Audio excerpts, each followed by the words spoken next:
करता है Patel plywood door and hardware, Harimangalam lawn के सामने, गोंदिया रोड, बालाघाट।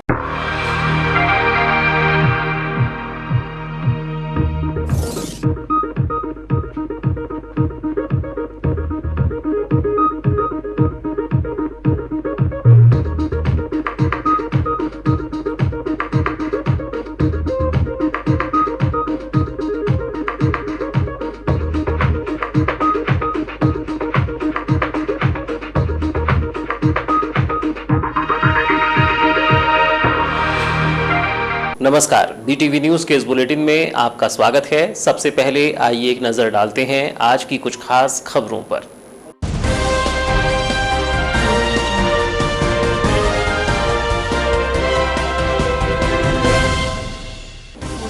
अस्पताल में बेड, ऑक्सीजन के लिए वेटिंग, जहां तहां मरीज और परिजन अपनों की जान बचाने की जुगत में नहीं मिल पा रहा मरीजों को ऑक्सीजन बेड। कोरोना संकट में बने ऐसे हाल देखकर दहल रहा दिल।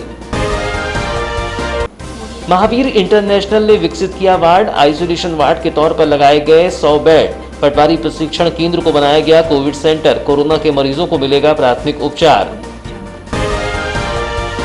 चैत्र नवरात्रि के बीच मंदिरों में हो रही माता रानी की उपासना, भक्त घरों में रहकर कर रहे हैं पूजन अर्चन। पंचमी और अष्टमी को होंगे अनुष्ठान, कोरोना संकट को दूर करने लगाई अरज।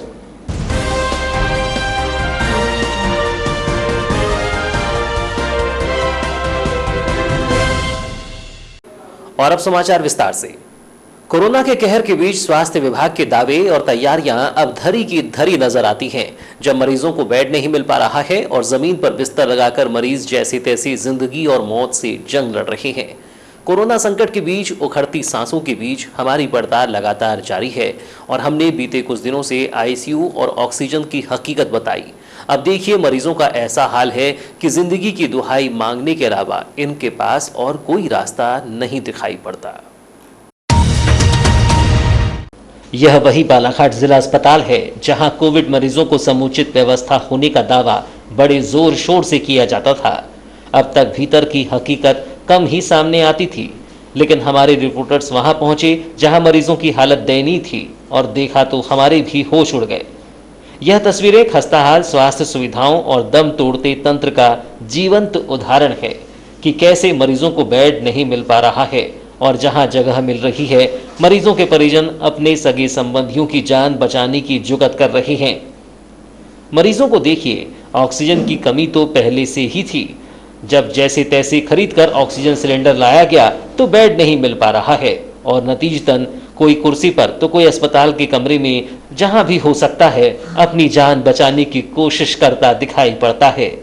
अस्पताल में एक तरह से अपनों को बचाने की आपाधापी दिखाई पड़ती है और स्वास्थ्य सुविधाएं इन्हें यह गारंटी नहीं देती हैं कि उन्हें बेड मिल जाएगा, और अगर बेड मिल भी जाए तो ऑक्सीजन सिलेंडर लगाकर उनकी जान बचा ली जाएगी।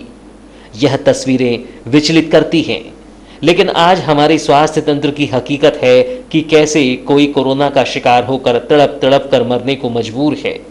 मरीजों के परिजन परेशान हैं कि कैसे अपनों की जान बचाई जाए। इसके लिए सारे जतन कर रहे हैं, लेकिन अस्पताल में बेड मिलना मुश्किल हो गया है और इसी बीच परिजनों का गुस्सा 7वें आसमान पर है। यह गुस्सा कभी प्रशासन पर तो कभी नेताओं पर भी समय समय पर फूट रहा है। कोसमी निवासी गगन नकपुरे भी अपनी मौसी को लेकर यहां पहुंची थी। उन्हें कोरोना संक्रमण है और सांस लेने में तकलीफ हो रही है। उन्होंने बताया कि यहां व्यवस्थाओं के नाम पर शून्य है। प्रशासकीय तंत्र को पूरी तरह आमजन के लिए विफल बता रही हैं और उनका गुस्सा नेताओं और प्रशासन पर भी साला यहाँ लेके आया था मौसी को। उन्हें सांस में लेने में प्रॉब्लम है, सिम्टम्स है उनको कोरोना के। आज बड़ा दुख होता है जब बालाघाट की ये दुर्दशा मैंने आज देखी है। मैं पूरे मध्य प्रदेश की बात नहीं करता हूँ, लेकिन बालाघाट हॉस्पिटल आज आने के बाद पता चला कि यहाँ की जो व्यवस्थाएं हैं बिल्कुल जीरो है। ना ही यहाँ डॉक्टर्स फैसिलिटीज़ है, ना वार्ड बॉय मुझे नज़र आए।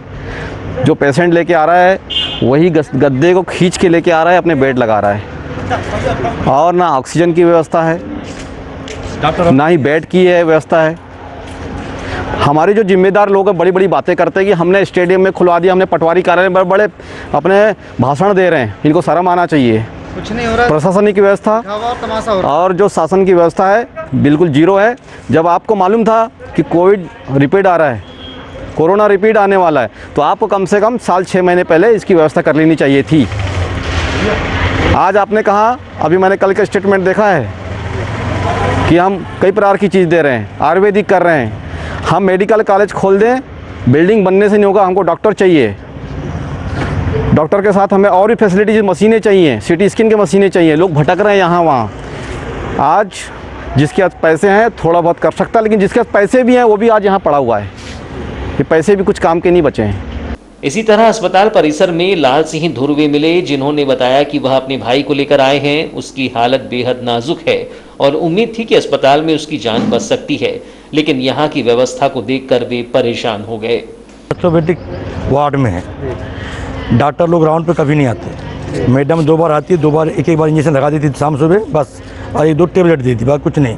वहाँ पे हमारे आसपास जितने भी हैं, ऑक्सीजन की बड़ी सख्त कमी है, सिलेंडर की ऑक्सीजन की कमी है। वहाँ पे वार्ड बॉय नहीं आते, बहुत कम आते। साफ़ सफाई तो होता ही नहीं। हम 5-6 दिन हो गए वहाँ पे, ना झाड़ू लगा ना पोछा, पूरा बाथरूम ख़राब, पानी की कमी, पूरा फर्श ख़राब है। अब वहाँ रोज़ 4-5 लोग मरीज़ मर रहे हैं।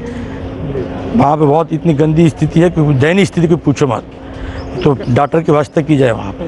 क्या लगता है प्रशासन बातें तो बड़ी बड़ी कर रहा है कि हमारी पूरी तैयारी, लेकिन ढाका में तो कुछ भी नजर नहीं आ रहा है। नहीं, कुछ नहीं, सब खोखली बातें हैं, मतलब ठोकले बातें, कुछ नहीं। जो होना चाहिए तो हो नहीं रहा। देखिए आप वास्तविक स्थिति वहाँ पर। ऑक्सीजन समय पे मिल पाता है? नहीं, कई मरीज वैसे हैं जिनको एक बार, हाँ, कईयों को मिला नहीं। अपने दोस्त को बचाने की आपाधापी में आंवलाझरी से पहुंचे अतुल मोहारे से मुलाकात हुई। उन्होंने बताया कि अस्पताल की व्यवस्थाओं को जानकर वह निजी नर्सिंग होम गया था, लेकिन वहां पर भी बेड नहीं मिल सका और लौटकर जिला अस्पताल आना पड़ा। यहां जैसे तैसे उन्हें भीतर तो किया गया, लेकिन बेड नहीं मिल सका। अतुल मोहारे वहाँ जी कहाँ से आए, किसने यहाँ जाना? आंवलाझरी से आए हैं। रोहित गुप्ता क्या चेक करवाए थे, 4-5 दिन से तबीयत ख़राब थी, खाना वाना चल नहीं रहा था। तो वहाँ पे गए तो उन्होंने टेस्ट लिखा, रैपिड टेस्ट, सिटी स्कैन वगैरह।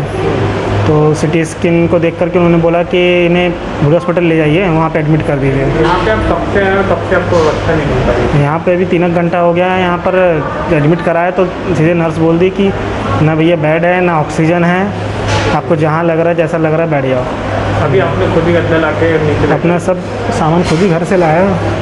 क्या लगता है प्रशासन बड़े बड़े दावे कर रहा है ये सब, और स्थिति इतनी खराब है यहाँ पे? भैया कुछ है ही नहीं यहाँ पर, ये बस क्या ऑक्सीजन भी नहीं है, कुछ नहीं है यहाँ पर। हाँ और बैठो बस, कुछ नहीं है, सब राम भरोसे, सब राम भरोसे है। डॉक्टर अफसर आके भी 3 घंटे में तक कुछ डॉक्टर नहीं, नर्स ने तक नहीं देखी अभी तक। नर्स भी नहीं है? नहीं, बस वो रख लिए, बोलती जाओ हम आते दवा देंगे बोलते हैं। ऑक्सीजन दिया तो कुछ नहीं, ऑक्सीजन भी है ही नहीं बोल रहे हैं। क्या नाम है उसका? अतुल मोहारे। वैसे ही वारासिवनी से अपने साथी को लेकर पहुंचे मिंटू भलावी का कहना आया कि मरीज का ऑक्सीजन लेवल लगातार कम हो रहा है, लेकिन न बेड मिल रहा है और न ही ऑक्सीजन। अपेक्षा थी कि डॉक्टर उसे देख लें, लेकिन कोई डॉक्टर नहीं आया और कहा गया कि जब बेड खाली होगा तभी मिल पाएगा। और यहाँ के हालात ऐसे हैं कि बेड पाने के लिए लंबी वेटिंग चल रही है। को लेकर आया अभी आप? मेरा फ्रेंड है राजेश परते, क्या उम्र होगी? वो उसके सॉस की प्रॉब्लम है, ऑक्सीजन लेवल कम हो गया उसका। कोविड पेशेंट अभी कंफर्म नहीं है, यानी अभी रिपोर्ट नहीं है? टेस्ट ही नहीं हुआ है। आप सुबह 9 बजे से यहाँ आ रहे हैं, अभी तक आपको बेड नहीं मिला है, क्या कहते हैं? बेड यहाँ पे खाली नहीं है बोल रहे हैं, ऑक्सीजन सिलेंडर्स की कमी है बहुत, है ना। तो प्रॉपर तरीके से मतलब ट्रीटमेंट भी नहीं हो पा रहा, डॉक्टर आ भी नहीं रहे। डॉक्टर कब से नहीं आए? डॉक्टर तो हमारे पेशेंट को तो चेक करने आए नहीं है, आए नहीं। बाकी पर नर्स लोग ने इंजेक्शन वगैरह दे दी हैं। प्रशासन बार बार दावे कर रहा है कि हमारे पास 100 बेड को हॉस्पिटल में हवा तैयार कर दिया, तो आपको ये बताया कि कहीं और शिफ्ट करने के लिए? अभी तो ऐसा कुछ नहीं बोले, बस यही बोले अगर कोई पेशेंट उठता है तो उसकी जगह आपको शिफ्ट कर देंगे, और कोई ना कोई आते रहता है तो बेड अपने को मिल ही नहीं पा रहा। अगर हमारा ध्यान नहीं रहा तो बेड भी भर जाता है। क्या नाम है आपका? मिंटू, कहाँ से है? वारासिवनी से।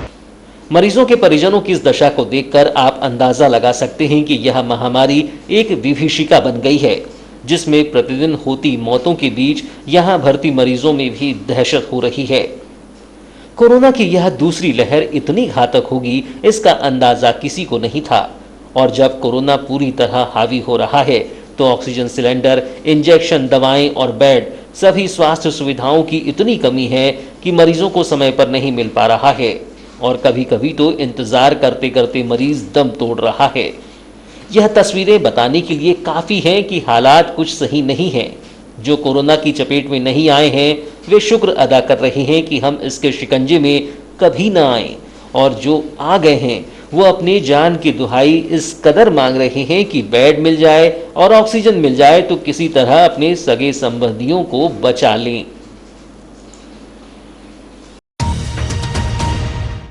अस्पताल की सीमित स्वास्थ्य सुविधाओं को देखते हुए महावीर इंटरनेशनल ने मरीजों को राहत देने के लिए सराहनीय कदम उठाया है।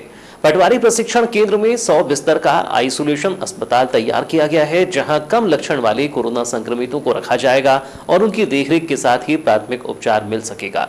देखा जाए तो ऐसे ही प्रयास अन्य संस्थाओं द्वारा किए जाने की आज नितांत आवश्यकता है।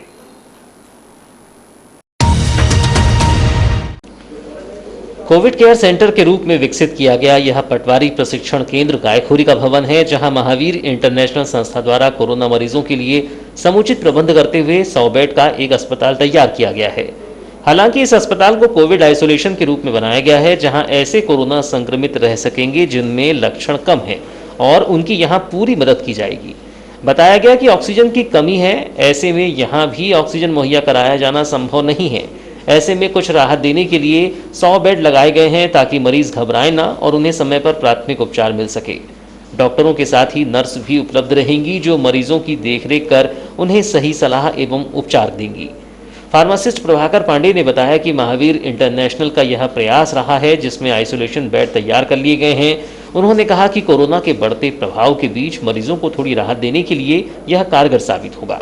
प्राथमिक तौर पे जो भी कोविड पॉजिटिव पेशेंट आ रहे हैं जिन्हें आइसोलेशन की ज़रूरत है, हम उनको सेपरेट बिल्डिंग में यहाँ पे सारी सुविधाओं के साथ रख रहे हैं। इसी तरह महावीर इंटरनेशनल यूथ जिलाध्यक्ष नीरज सुराना ने बताया कि यहाँ रखे गए मरीजों को प्राथमिक उपचार मिलेगा, दवाइयाँ उपलब्ध होंगी और इसे आइसोलेशन वार्ड के रूप में निर्मित किया गया है। आने वाले दिनों में यहाँ ऑक्सीजन सुविधा देने का प्रयास होगा। द्वारा बनाई जा रही है महावीर इंटरनेशनल द्वारा यहाँ पे जो कोरोना पेशेंट जिनका प्राथमिक उपचार होना है उनके लिए आइसोलेशन वार्ड की व्यवस्था की गई है। हमने 100 बेडों की व्यवस्था की है। यहाँ पे उनको पूरा प्राथमिक उपचार जो कोविड का होता है वो मिलेगा। पीपीई किट में कर्मचारी पूरे रहेंगे, खाने की पूरी सुविधा रहेगी, मेडिकल की पूरी व्यवस्था रहेगी, मेडिसिन सारी अवेलेबल रहेंगी। पर इसे हमने एक आइसोलेशन वार्ड के तहत डेवलप किया है। अच्छा, जैसा कि जो इंजेक्शन आ रहे हैं और ऑक्सीजन की भी काफ़ी समस्या जा रही है जिले भर में, तो ये सब चीज़ की भी क्या व्यवस्था इंटरनेशनल द्वारा करवाई जाएगी? यहाँ अभी इंजेक्शन और ऑक्सीजन की व्यवस्थाओं को अभी नहीं किया गया है। उसके लिए हम जो दीनदयालपुरम में 30 बेड का जो हॉस्पिटल बना रहे हैं और उसमें किया जाएगा। यहाँ पे अभी आइसोलेशन वार्ड रेडी किया गया है। चूँकि सभी जगह ऑक्सीजन की कमी, तो अभी हमको सेपरेटली यहाँ के लिए ऑक्सीजन अवेलेबल नहीं हो पाई है। हम उसके भी प्रयास में लगे, अगर वो हो पाएगा तो वो भी यहाँ उपलब्ध कराएंगे। तो आज से यहाँ पेशेंट आना चालू? आज से यहाँ पेशेंट आना चालू हो गए हैं। शहर में काफ़ी कोविड पेशेंट्स की मतलब बाढ़ सर आ गई है, तो सभी को एक आइसोलेशन की आवश्यकता पड़ रही है। तो काफ़ी लोगों की क्वेरी आ रही है एडमिट होने के लिए, तो ऑलमोस्ट सब आने लगे। Thank you. शक्ति की भक्ति का पर्व चैत्र नवरात्र में जहां श्रद्धालु जनों द्वारा उपवास रखे जा रहे हैं, वहीं माता रानी की भक्ति भी हो रही है। हालांकि परिस्थितियां लॉकडाउन की हैं और मंदिरों तक नहीं पहुंच पाने से घरों में रहकर ही उपासना की जा रही है। आगामी दिनों में पंचमी और अष्टमी पर देवी मंदिरों में अनुष्ठान किए जाएंगे। 13 अप्रैल से हिंदू नववर्ष के साथ ही चैत्र नवरात्र का प्रारंभ हुआ है। माता रानी की उपासना का पर्व उत्साह उमंग के साथ साथ श्रद्धा व विश्वास के साथ मनाए जाने की परंपरा रही है। किंतु बीते वर्ष की तरह ही इस वर्ष भी चैत्र नवरात्र पर कोई आयोजन नहीं हो पाया, क्योंकि बढ़ रहे कोरोना संक्रमण के चलते बने लॉकडाउन के हालात हैं। मंदिरों में ज्योति कलश जगमग किया गया है, लेकिन सिर्फ पुजारियों को ही पूजा करने की अनुमति है, जबकि घरों में श्रद्धालुजन भक्तिभाव से माता रानी की उपासना कर रही हैं। सामान्य तौर पर इस पर्व में देवी मंदिरों में श्रद्धालुओं की भीड़ उमड़ती है। लोग मनोकामना ज्योति प्रज्वलित कर अपनी मन्नतें भी मांगते हैं, किंतु प्रशासन के दिए गए दिशा निर्देश के तहत न तो मंदिर खोले जाएंगे और न ही किसी तरह की मनोकामना ज्योति प्रज्वलित की जाएगी। इस बार मंदिर समिति द्वारा एक सामूहिक ज्योति प्रज्वलित कर देवी आराधना व सभी अनुष्ठान पुजारियों द्वारा ही संपन्न होगा।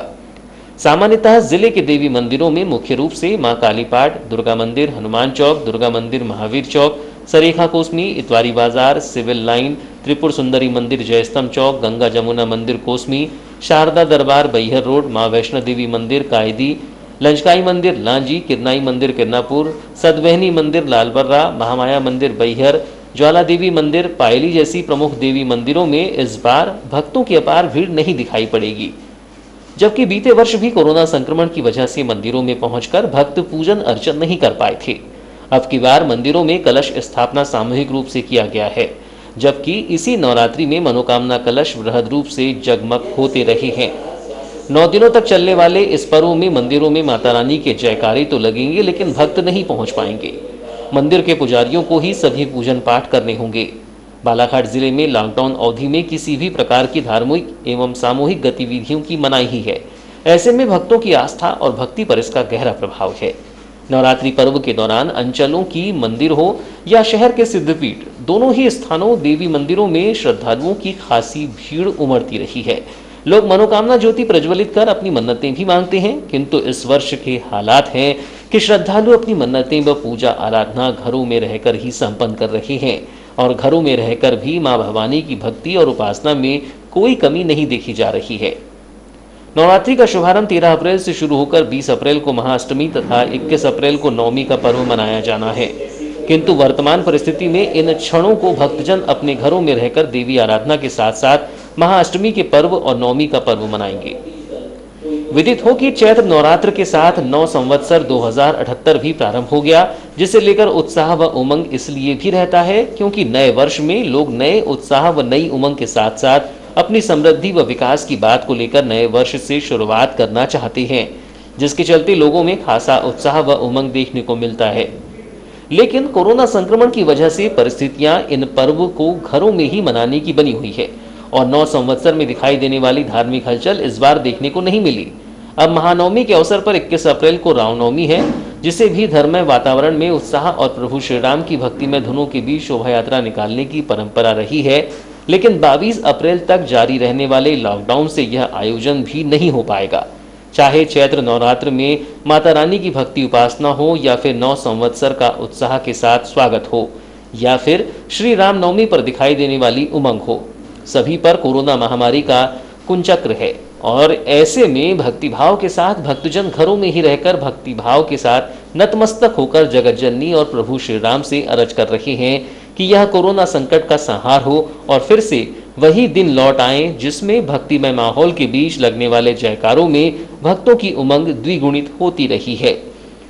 मंगलवार से चैत्र शुक्ल प्रतिपदा नवरात्रि का आरंभ हो गया है, लेकिन मंदिरों के पट भक्तों के आगमन के लिए बंद ही रहे और शहर के सभी मंदिरों में पुजारियों ने माता रानी की भक्ति प्रारंभ कर दी, जिसमें सिद्धपीठों एवं देवी मंदिरों में सुबह 7 बजे घट स्थापना की गई एवं प्रतिदिन गोधूली बेला में दीप मालिका प्रज्वलित की जाएगी। शहर के अन्य प्राचीन देवी मंदिरों में भी चैत्र नवरात्रि उत्सव मनेगा, जिसमें साधक व उपासक 9 दिन घर में रहकर मां दुर्गा की उपासना करेंगे। चर्चा में प्रमुख मंदिर के पुजारियों ने बताया कि सर्वार्थ सिद्धि व अमृत सिद्धि योग में सुबह 7 बजे घट स्थापना की गई है और 9 दिन तक माता का नित्य श्रृंगार कर आरती की जाएगी। प्रतिदिन शाम 7 बजे दीप मालिका प्रज्वलित की जाएगी। नवमी पर हवन के साथ पूर्णाहुति होगी। साधना व सिद्धि के लिए नवरात्रि विशेष मानी जाती है, इसलिए सभी देवी मंदिरों में नवरात्रि के 9 दिन विशेष पूजा आराधना होगी। चैत्र नवरात्रि पर्व को लेकर मंदिरों में विशेष साज सज्जा की गई है। भक्तों की मनोकामना के लिए सामूहिक कलश प्रज्वलित किए गए हैं। वहीं कोरोना महामारी को लेकर रोग दोष निवारण के लिए प्रतिदिन दुर्गा सप्तशती के पाठ भी किए जाएंगे। सावधानी तो पूरी बढ़ती जा रही है। यहाँ पर भक्तों से भी निवेदन भी किया जा रहा है कि अब जो पूजा आप करना है शासन के प्रशासन के आदेश के का पालन करें और पूजा घर से ही करें, मंदिर ना आए, घर से ही माता रानी की पूजा अर्चना करें। तो आवश्यक हो तो ही यहाँ निकले, नहीं तो नहीं निकले। तो अभी मंदिर में क्या प्रवेश वर्जित है भक्तों का? हाँ, भक्तों का प्रवेश जैसे आ रहे इक्का दुक्का आ रहे हैं वो दर्शन बाहर से करते हैं और चले जाते हैं। आज चौथा दिन है, कौन सा क्या उद्देश्य रहता है? आज कौन सी माता का मेन? माता रानी का आज चौथा दिन है। क्या तो ये मनोकामना का है, सब अपनी भगवती ये करती है, अपनी मनोकामना पूर्ण हो सबकी भक्तों की। हमारा भी ये उद्देश्य है कि माता रानी सबका कल्याण करे और ये महामारी से सब बचें। अच्छा, पिछले बार भी कलश भक्तों के द्वारा यहाँ पर रखवाए गए थे, इस बार क्या रखवाए गए हैं कलश? हाँ, भक्तों के द्वारा कलश रखवाए गए हैं, जिसमें सार्वजनिक रूप में हम लोग अनुमति पहले मिल चुकी थी हमको। इसके बाद में तहसीलदार साहब और एसडीएम साहब ने बोला है भाई शासन के आदेश का पालन करें, एक कलश ही रखें और सुबह शाम पूजा अर्चना करें। बाकी हमारा मंदिर पूरा खुला रहता है दिन में। भक्तों से यही निवेदन है, बाहर से दर्शन करके भक्त लोग चले जाते हैं। आगे पंचमी और अष्टमी जैसा पर्व है, तो उसमें क्या मंदिर के अंदर कुछ आयोजन? मंदिर के अंदर हम सिर्फ हमारे ट्रस्टी हमारी 108 आरती करेंगे। हमारी एक जो आरती रहती है, हमारी बड़ी आरती है, एक ही चलती है, उससे बराबर हम 108 आरती करेंगे पंचमी को और अष्टमी को। आपका परिचय दीजिए। मैं दामोदर नामदेव, माता रानी के सेवक। जिले की बिगड़ती स्वास्थ्य सुविधाओं को लेकर कलेक्टर दीपक आर्य से विशेष चर्चा की गई, जिसमें उनसे ऑक्सीजन की आपूर्ति, आइसोलेशन बेड, ऑक्सीजन बेड एवं फीवर क्लिनिक के साथ ही लगातार हो रही मौतों और प्रशासन द्वारा छिपाए जा रहे आंकड़ों को लेकर सवाल किए गए। यही नहीं, लॉकडाउन को लेकर आगे प्रशासन का क्या विचार है, यह जानना चाहा तो उन्होंने इस चर्चा में क्या कुछ कहा, आइए आप भी सुनिए। और इलाज डॉक्टर ही कर रहे हैं। सर, अभी वर्तमान समय में कोविड केयर सेंटर में आप क्या इस तरह का निरीक्षण करते हैं कि वहाँ पर किस तरह की व्यवस्था है, कि आप ये देख पाते हैं, मॉनिटरिंग कर पाते हैं? देखिए, ये व्यवस्था हम लोगों ने कैमरे उसमें लगा रखे हैं और हम लोगों की टीम जो है उसके माध्यम से जानकारी हम लोग लेते हैं और उसी से मॉनिटरिंग उसकी होती है। सर, आपने कहा कि लॉकडाउन का असर अब 5 दिनों बाद हमें देखने को मिल रहा है, तो क्या इस लॉकडाउन को आगे भी जारी रखने की मंशा है? ये सब डिस्ट्रिक्ट क्राइसिस मैनेजमेंट कमेटी की बैठक में डिसाइड होगा। वैसे लॉकडाउन कोई बहुत अच्छा चीज़ नहीं है, इससे नुकसान तो लोगों को होता है, लेकिन प्रयास बस यही है कि हम इस महामारी को रोक पाएँ, इसको नियंत्रित कर पाएँ। और उससे ज़्यादा ज़रूरी ये है कि लोग जब प्रोटोकॉल का पालन करेंगे, लोग जब जैसा जनता चाहेगी और जैसा सब लोग चाहेंगे, उनके बाद ही निर्णय उस संबंध में लिया जाएगा। धन्यवाद। क्या इस लॉकडाउन को आगे भी जारी रखने की मंशा है? ये सब डिस्ट्रिक्ट क्राइसिस मैनेजमेंट कमेटी की बैठक में डिसाइड होगा। वैसे लॉकडाउन कोई बहुत अच्छा चीज़ नहीं है, इससे नुकसान तो लोगों को होता है, लेकिन प्रयास बस यही है कि हम इस महामारी को रोक पाएँ, इसको नियंत्रित कर पाएँ। और उससे ज़्यादा ज़रूरी ये है कि लोग जब प्रोटोकॉल का पालन करेंगे, लोग जब जैसा जनता चाहेगी और जैसा सब लोग चाहेंगे, उनके बाद ही निर्णय उस संबंध में लिया जाएगा। धन्यवाद। तो ये थी अब तक की खबरें। नई खबरों के साथ एक बार फिर हम हाजिर होंगे, तब तक के लिए दीजिए इजाज़त। नमस्कार।